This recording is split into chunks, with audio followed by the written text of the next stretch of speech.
First Alert Weather Extra starts now.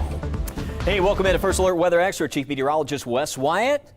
JP Dice, great to see you here today, sir. Great to be here, Wes, and lots to talk about. Great job on the program yesterday, our brand new First Alert Weather Extra. Welcome to this program that's going to be the norm here on WBRC 5-6. Yeah, really cool topics, and you and I have talked about for so long. It's great to have a platform we can really dive into some of the science, especially on these busy weather days. So you can check in right here certainly every night for a more in-depth look at the weather. Yeah, anything from the long-range forecast to features like I'll be doing tonight with Southwest Airlines. We all know the airline delays have been impacting so many people. What goes on with that and how the weather plays a big role in those delays. We'll check that out in just a few minutes. Yeah, certainly looking forward to that, JP. Of course, we're tracking some wet weather right now. I want to get you to First Alert AccuTrack radar. We do have a storm that is over southern Walker County. This is tracking to the east direction over towards the Doverton area, Dora.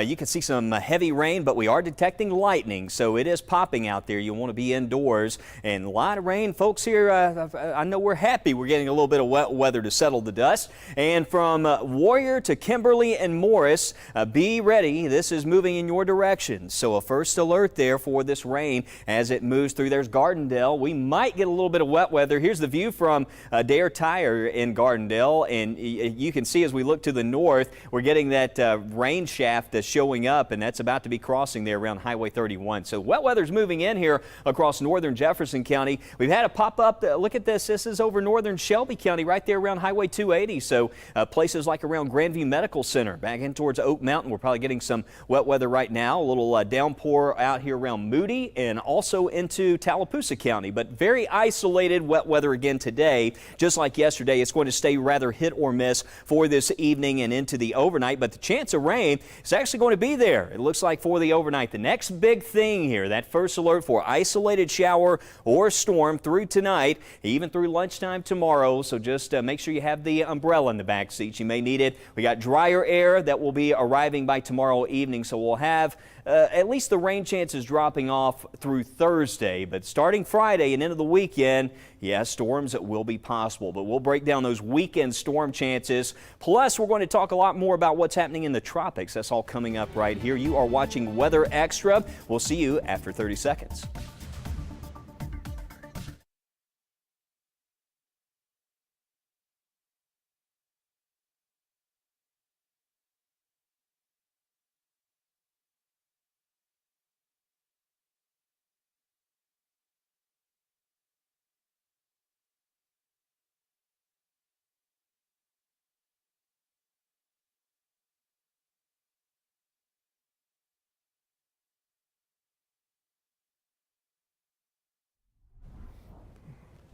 And welcome back to First Alert Weather Extra. Meteorologist JP Dice. This evening, new information about major flooding in Massachusetts overnight.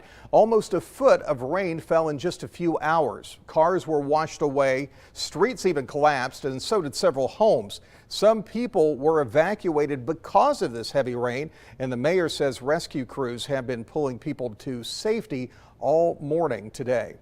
And this was 11 inches that we know of that hit us within 4.5 to 5 hours. That's a lot of water. We rescued so many people last night, we don't even have a total count. We're trying to get all that. We'll get that later. The most important thing is to get them rescued.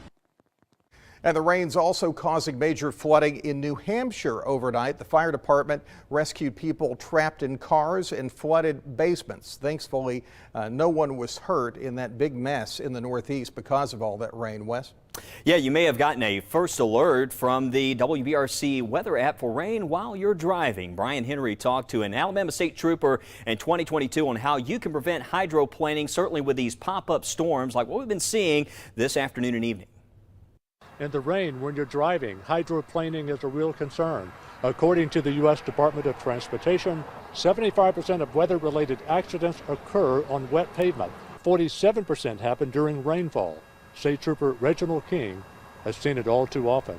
Over the course of several years, I've seen several crashes that occurred during times of inclement weather, such as rain. Now, although the speed limit may be posted at 70 on the interstate, anytime you're operating your motor vehicle during times of inclement weather, such as heavy rain, it's always a good idea to reduce your speed. Just because the speed limit the speed limit is posted at 70 miles per hour, you never want to operate your motor vehicle faster than you can safely operate it.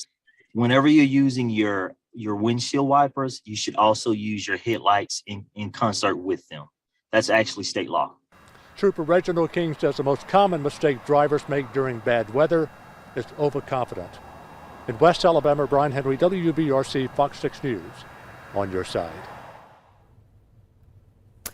And a reminder that you can download the WBRC First Alert Weather app for free. Scan the code. It'll give you updates on when heavy rain's near your location. Really love that feature. And also when there, of course, is a threat for lightning nearby. It's a free app. And, of course, right now, in addition to being on Fox 6, we are streaming on the First Alert Weather app. Still ahead on First Alert Weather Extra, I talked to a Southwest Airlines meteorologist. He explains how weather impacts your travel. And in today's moment of science, we look at one of the world's most powerful volcanic eruptions and how that affected weather across Europe. Stay with us. You're watching Weather Extra.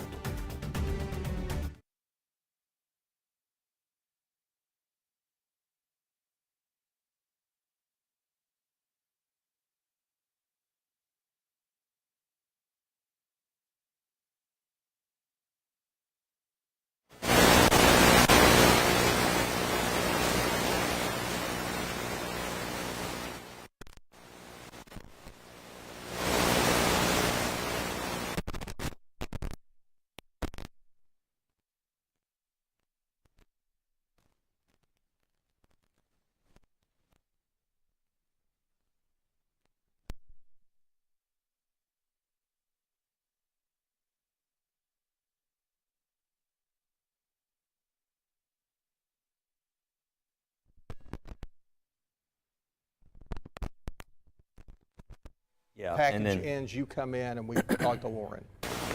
Okay, gotcha. yeah.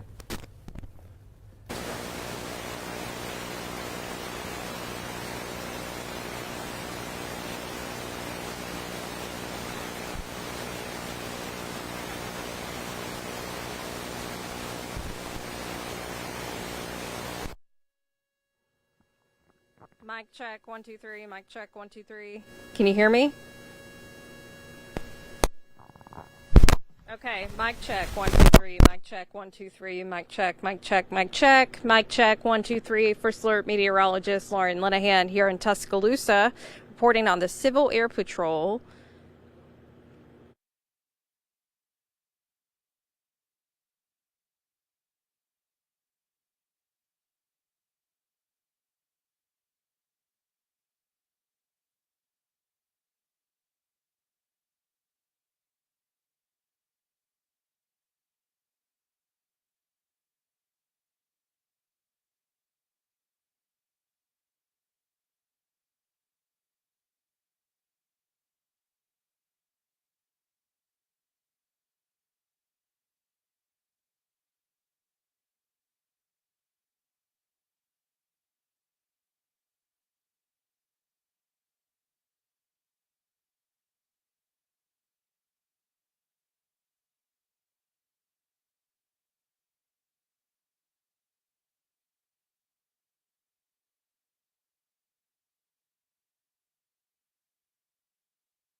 And First Alert Weather Extra continues as summer travel season comes to an end. Did you know that winter travel can also bring a lot of headaches? So we've dealt with some of those, and I speak with Southwest Airlines meteorologist David Dillahunt tonight about the science behind getting to your destination.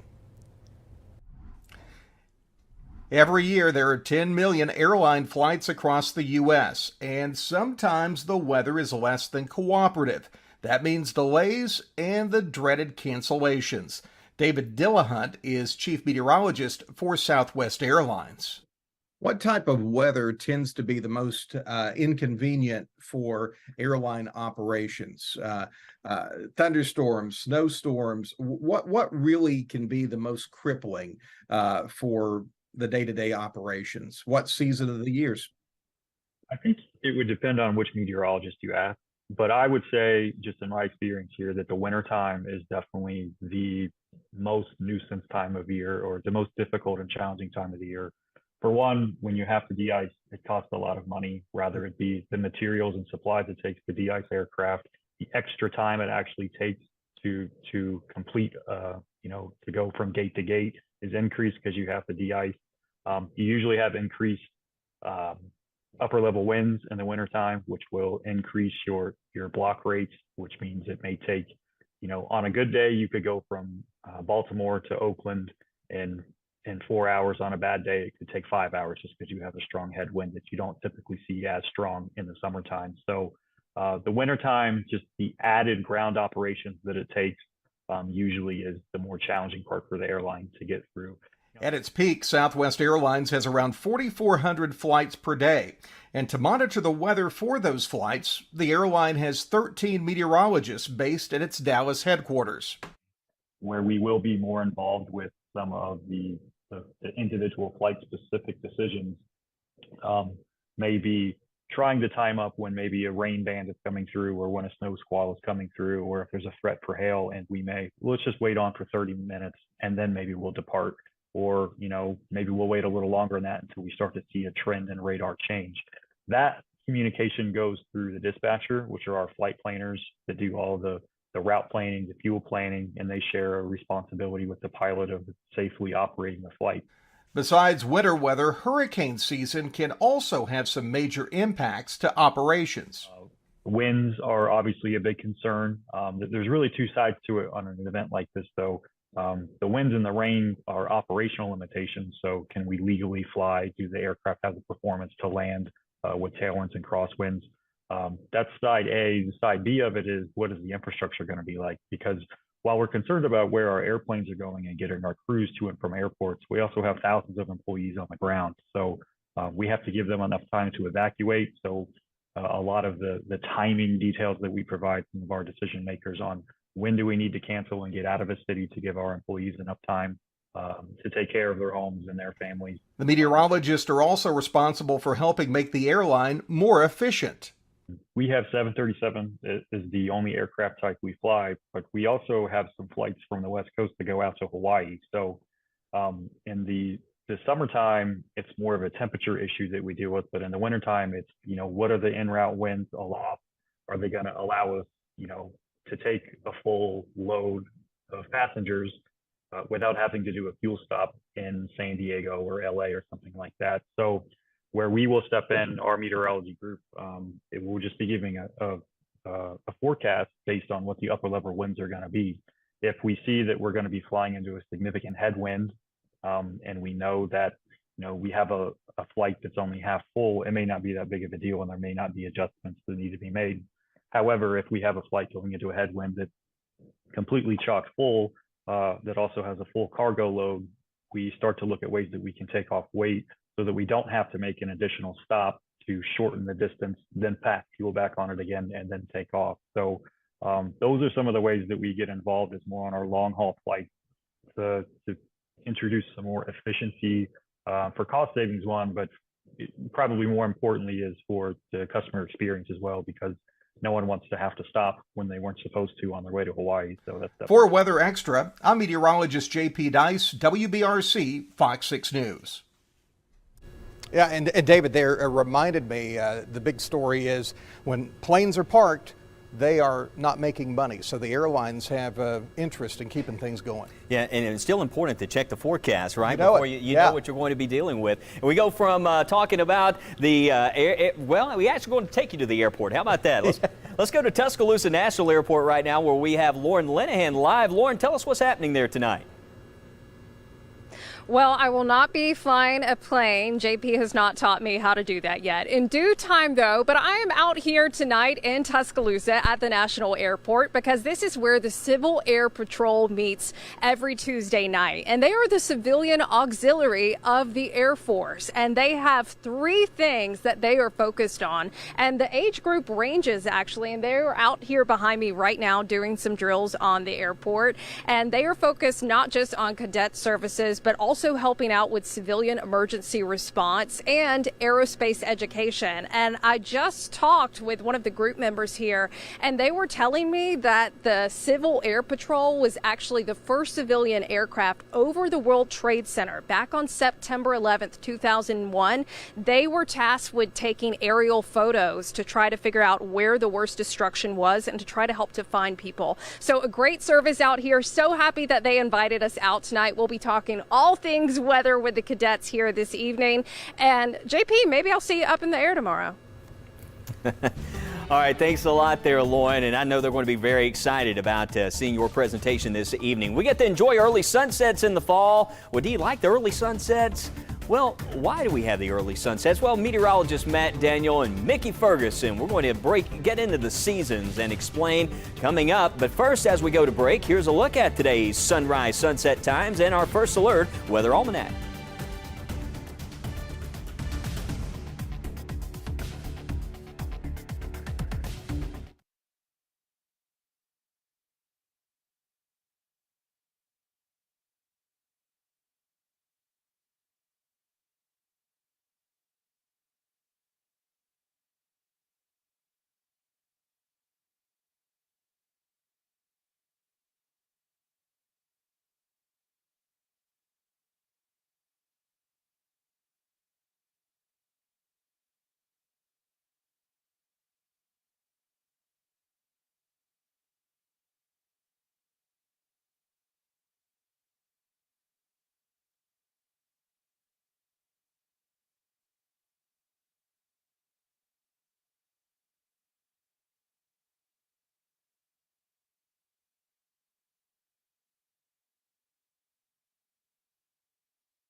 Welcome back into Weather Extra, and this is a look over the Magic City. Of course, we talked yesterday about the earlier sunset times. Now the sun is setting before 7 o'clock. Won't happen again until April, so the day is certainly getting shorter. Meteorologist Matt Daniel and Mickey Ferguson join us now with the reason why. Hey, we get our little segment started here with the sunset from yesterday. It was September 11th. Someone sent in a patriotic flag here with the sunshine of the sunset shining right through the flag. Isn't that cool? Yeah, this is out of Little Shoals, out of Warrior River. So Mike Fallon, thank you. So much for that. And what do we got here, Matt? This is a sunrise photo sent in through the First Alert Weather app from Elizabeth Wilson out of Rainbow City. Going on for a ride on the bike. Looks like a postcard. That's really pretty. All right, we'll show you where you can submit your photos coming up here in just a second. But let's get into our sunset times. Sun setting this evening at 6:58, but just by October 1st, we're looking at 6:31, 5:55 by November the 1st. Yep, we know our sunsets are no longer at 7. It's getting a little bit earlier, and those sunrise times getting later. 6:29 tomorrow morning, 6:41 by October 1st, and it's going to be after 7 a.m. on November 1st. So the days are getting shorter as we're getting closer to fall and winter. So let's talk about how much daylight we're actually losing. In a week from now, we're going to lose about 15 minutes of daylight, and then by in the next month, 37 minutes. But look at the first day of winter, Mickey. Yeah, that winter solstice, we lose 2 hours and 33 minutes. But the good thing is, after December 21st, the days slowly start getting longer. Yes, so you'll get a little bit more daylight in the evening hours. So we're losing about 2 minutes of daylight each day. But of course, we're getting ready for fall. Here's that countdown, 11 days till the first day of fall. And this is your favorite holiday, right? Halloween? No, Thanksgiving. Thanksgiving's my favorite. Because everybody gets together, cooks food, and you don't have to get anybody any presents. That's true. That's a good and thing then about Thanksgiving. And then 54 days till daylight saving time ends. So, by the way, we want to see your photos, sunrises, sunsets, and of course, as the leaves start changing, we'd love to see that. So make sure you download the WBRC First Alert Weather app and submit your photo. Yeah, Share it. I'm just saying Thanksgiving is just the best. It really is. Honestly, fall is the best. Okay. All right, fall. Which includes Thanksgiving. Yeah, we can really tell right here during Weather Extra, those days getting shorter. Right now, we have some very ominous looking clouds from the view from Young Jewelers here in downtown Jasper. Our First Alert Sky Vision. We've had some scattered showers and thunderstorms out there. It's still ongoing, and this is going to continue through this evening. In fact, last night after the 10 o'clock news, there was a heavy downpour moved across Shelby County. We're going to see some more of that tonight. But let's get in for a closer look. A few showers north Tuscaloosa County, nothing around the city, but you can see right there crossing Highway 43 north. Looks like around Berry, a little shower. Very light stuff. Some heavier rain around Sipsey and Dora. All this making its way in towards Warrior. Looks like a pop-up around Hoover. You can see also here not far from Vandiver, and looking at Pell City, a sprinkle or two, and some pop-up south of Childersburg again. We're seeing a little bit of rain there along the Coosa River. So just off and on isolated showers through tonight. Temperature-wise, we'll see lows in the morning in the 60s in most areas, and more clouds around tomorrow, so that's going to help keep temperatures in the 80s. But even through the afternoon, might be a little bit of wet weather on the radar, so just grab the rain gear. I think by tomorrow night, rain chances will certainly come to an end for a while as a front moves through, drier air takes over. But by the weekend, the rain shower chances come back, and it looks like a pretty good chance for scattered storms during the day on Saturday. But by kickoff time for Auburn, UAB, it looks as though rain chances more limited. You can see for Tide fans, a 30% chance there for scattered showers and storms in Tampa with highs around 87 degrees. But with all the games happening, a lot of events going on this weekend, certainly check our First Alert Weather app on those rain chances. You can see by Saturday up to 60%, highs around 84. And the long range, though, and going beyond the 7-day forecast, it looks like a stretch of dry weather starting on Monday and continuing through the middle of next week. JP? All right, Wes, so it does look a little bit wetter as we get into Saturday. Today, in Moment of Science, we'll be teaching you about a powerful eruption that changed the course of weather in Europe.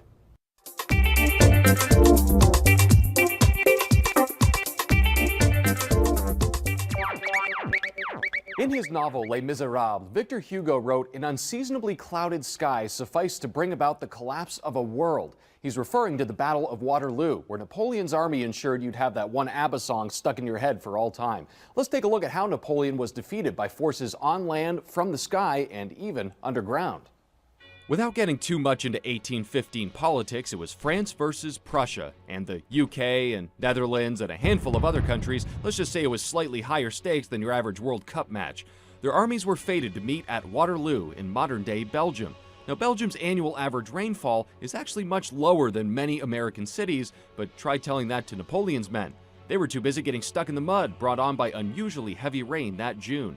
The army was defeated, with Napoleon abdicating as Emperor of the French 4 days later. However, it's what happened 2 months before the battle that could have turned the tide. Mount Tambora still stands as the most powerful volcanic eruption in recorded history, sending over 10 cubic miles of material up into the atmosphere, greatly affecting weather in Europe. They throw up so much really fine dust into the atmosphere that those really tiny particulates, they absorb sunlight. So it cuts down on the amount of sunlight that reaches the ground, and plants generally don't like that. Dr. Matthew Genge posited a few years ago that volcanic dust can reach way higher up than previously thought. Muzzle velocities from volcanoes are like 200 to 300 meters per second. But that only gets you up a few hundred meters. To go up 20 kilometers, then you need heat. And it's the heat that decreases the density of that cloud. At about that 20 click mark lies a temperature inversion where that rising heat would suddenly stabilize and level off. So how can particles get around that limit? I saw a student in a thunderstorm, and they had very fine hair, and their hair just stood straight up. And I suddenly realized that's electrostatic levitation. Their hair is charged, so it's rising upwards. And I thought, if volcanic dust is charged, then that could give it that extra bit of lift. It was thought the effect on weather would take many months, which is only true for the main dust cloud. Those other charged particles shooting up into the ionosphere can affect cloud formation for hours and weeks to follow. Unfortunate for Napoleon's army that fateful rainy week in June, but a fascinating case study for us. Because they're all being charged to the same polarity, so they're, say, all positive charges or all negative charges, then they repel each other. And so these tiny little dust particles are forced to go upwards above the plume. So if you add charge to that layer, you change the way it behaves. As a side note, Tambora caused the year without a summer in 1816 with a very brief period of global cooling. Those cool, wet conditions kept author Mary Shelley indoors during the summer in Switzerland, inspiring her to write Frankenstein. Looks like that electric charge came full circle. For this week's Moment of Science, I'm Dan Smith. Had no idea about that. Some scattered storms out there tonight, and it looks like, Wes, even more on the way for this weekend. Yeah, we're going to be watching that Saturday forecast. Check in with us tonight starting at 9 o'clock. First at 9, we'll have updates on weekend rain chances right here on Fox 6.